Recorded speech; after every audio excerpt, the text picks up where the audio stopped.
Coming up, I'm going to be talking about Disney versus Star. But before we get into any of that, make sure you do hit that subscribe button to keep up with the latest Disney Plus news. Hi everyone, it's Roger here from What's On at DisneyPlus.com. A quick news update for you guys on the legal battle between Disney and Starz, because up till recently, Disney was planning on launching a streaming service called Star Plus in Latin America.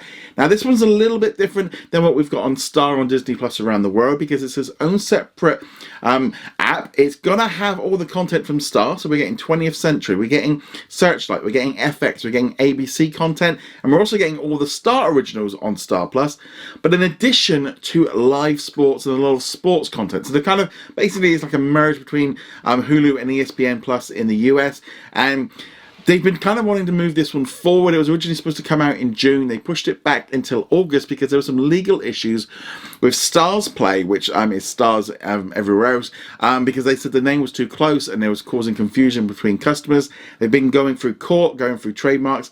Eventually in Brazil it went through court and they sided with Starz, and so there was a bit of a penalty then onto Disney to not use Star Plus as a branding. That now has all gone away because both parties have agreed to stop, because Disney has agreed to pay Starz 50 million Brazilian dollars, which works out, just according to my rough maths on Google, about 9 million US dollars. Now it's obviously still a lot, but it's a lot cheaper than coming out with a brand new title and all the advertising they've been doing for it. It's probably just cheaper for them to do that one there. Personally, I would just like to see them just incorporate Star into Disney Plus and do it that way, and launch ESPN Plus as a separate app.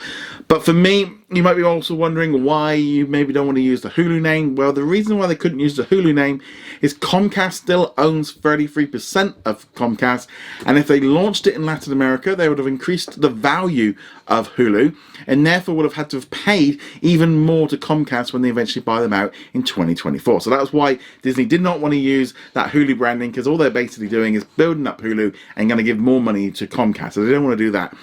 Now it does mean now that with this agreement that the Star Plus launch can happen at the end of August, and it's going to be interesting to see how all of this works together, how people get in with it, because it's going to be very different to how they've been operating Disney Plus internationally. You know, for example, here we have Star, and then obviously in some Asian countries they've got Disney Plus Hotstar, which again merges it all together.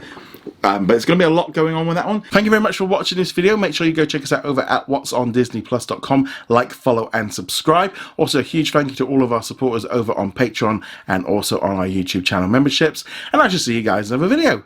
Laters.